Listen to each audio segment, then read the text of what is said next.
প্রথমবার যে গণহত্যা হয় সেই গণহত্যার মাস্টার মাইন্ড ছিল শেখ মুজিব। আওয়ামী লীগ চাইলেও বাংলাদেশে আর রাজনীতি করতে পারবে না। তারা আওয়ামী লীগকে নিষিদ্ধ করতে পারে নাই। আওয়ামী লীগকে নিষিদ্ধ করতে হবে। আওয়ামী লীগ একটি পাপিষ্ট দল। ভারতে বসে একের পর এক ষড়যন্ত্র করছে। আপনারা দেখেছেন যে তার নতুন অডিও, তিনি এখন ছাত্রলীগ যুবলীগকে মাঠে নামানোর চক্রান্ত করছে। স্পষ্টভাবে বলতে চাই, বাংলাদেশ থেকে শেখ হাসিনা রেজিমের বিদায়ের সাথে সাথে বাংলাদেশে আওয়ামী লীগের রাজনীতি শেষ হয়ে গেছে। আমরা দেখতে পাচ্ছি যে সরকারের পক্ষ থেকে বলা হচ্ছে যে আওয়ামী লীগকে আমরা নিষিদ্ধ করব না এবং সরকারের এই ধরনের সিদ্ধান্ত নাই। আজকে মাননীয় প্রধান উপদেষ্টার প্রেস সচিব তিনি বলেছেন যে রাজনৈতিক দলগুলো সিদ্ধান্ত নেবে। আচ্ছা, আপনারা বলেন তো যে একটি দল কি আর একটি দলকে নিষিদ্ধ করতে পারে? কোনোভাবে পারে না। নিষিদ্ধ করার এখতিয়ার একমাত্র সরকারের।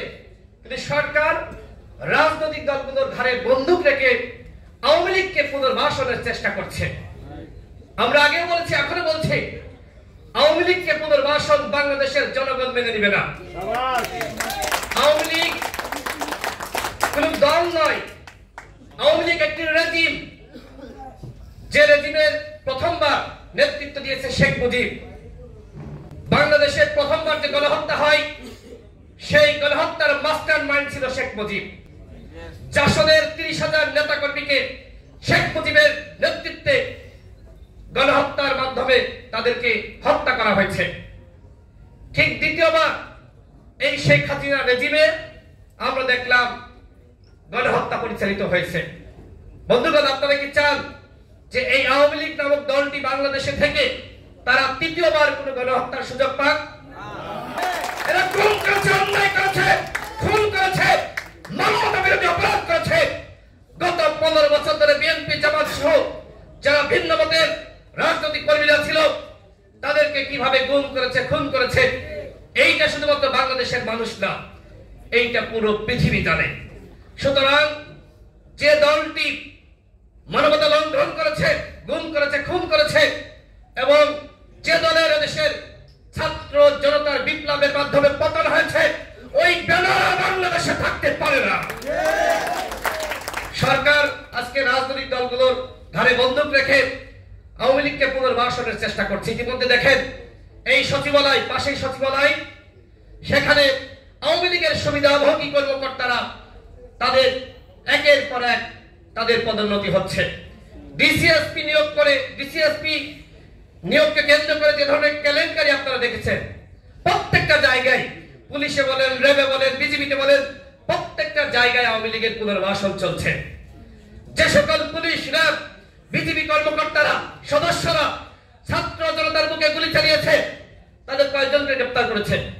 প্রত্যেকটা হত্যার জন্য একজন করে পুলিশ, র্যাব, বিজিবির কর্মকর্তাকে যদি গ্রেফতার করা হতো তাহলে তো সংখ্যাটা হয় 2000, কিন্তু কি 2000 হয়েছে? তার মানে কি? তার মানে এই সরকার এই খুনিদেরকে রক্ষা করছে।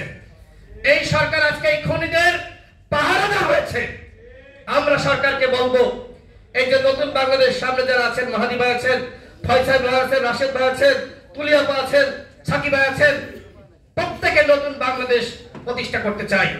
আর সেই নতুন বাংলাদেশ যদি প্রকৃতপক্ষে আমরা গড়ে তুলতে চাই তাহলে আওয়ামী লীগের নাম গন্ধ মুছে ফেলতে হবে। আওয়ামী লীগের নাম গন্ধ থাকলে আরেকটি শেখ মুজিব, আরেকটি হাসিনার বাংলাদেশে পয়দা হতে পারে। যে এই মুহূর্তে আমরা সবাই রাষ্ট্র সংস্কার করতে চাই। নির্বাচনের আগে ন্যূনতম রাষ্ট্র সংস্কার, বিচার বিভাগের সংস্কার, পুলিশের সংস্কার, নির্বাচন কমিশনের সংস্কার, এরপরে একটি নির্বাচন হতে পারে। কিন্তু এই সরকার আমরা দেখতে পাচ্ছি এখনো পর্যন্ত কোনো রোডম্যাপ ঘোষণা করে নাই। তারা কবে নির্বাচন করবে, কিভাবে নির্বাচন করবে, তারা কিভাবে রাষ্ট্র পরিচালনা করবে, আমরা কেউ কিছু জানি? এই সরকারের 5 মাস 11 দিন অতিবাহিত হয়েছে, এখনো পর্যন্ত এই সরকারের সফলতা আমরা দেখতে পাচ্ছি না। সরকার আরো প্রায় 1.5 বছর থাকতে চায়। যে সরকার 5 মাসে কিছু করতে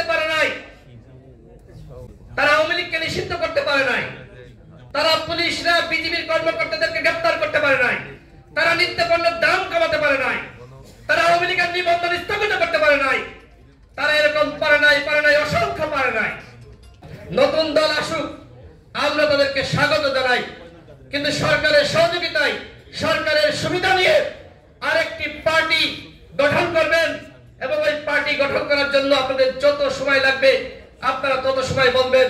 গণহত্যার বিচারের আগে কিন্তু নির্বাচন নয়, এইটা কোনো কথা হতে পারে? নির্বাচন নিয়মতান্ত্রিক ভাবে হতে হবে।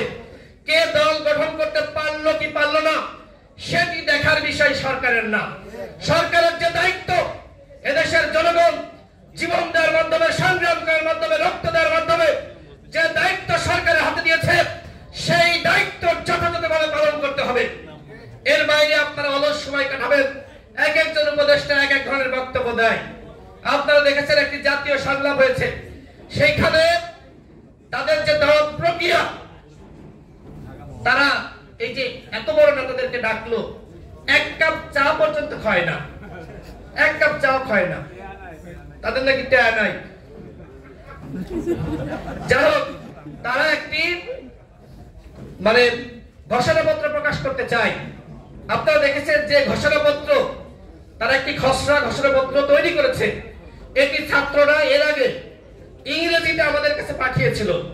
এরপরে দেখলাম সরকারের পক্ষ থেকে সেটির বাংলা অনুবাদ আমাদের হাতে তুলে দেওয়া হয়েছে।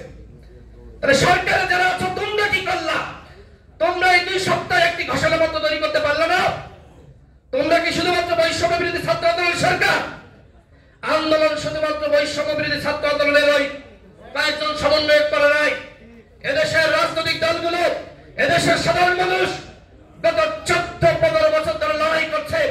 সুতরাং শুধুমাত্র বৈষম্য বিরোধী ছাত্র আন্দোলন যে ধরনের ঘোষণাপত্র চাইবে, তোমরা সেই ধরনের ঘোষণাপত্র তৈরি করবে, সেইটা বাংলাদেশের জনগণ ছুঁড়ে ফেলবে।